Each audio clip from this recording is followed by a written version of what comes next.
Here is a health myth you have probably heard. Cracking your knuckles causes arthritis.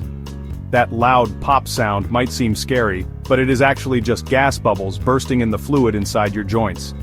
Studies have shown that there is no direct link between knuckle cracking and arthritis.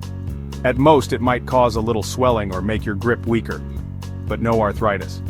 So while it may annoy people around you, science says cracking your knuckles is safe. Myth busted. Your joints are safe, but maybe keep it down when you are in a quiet room.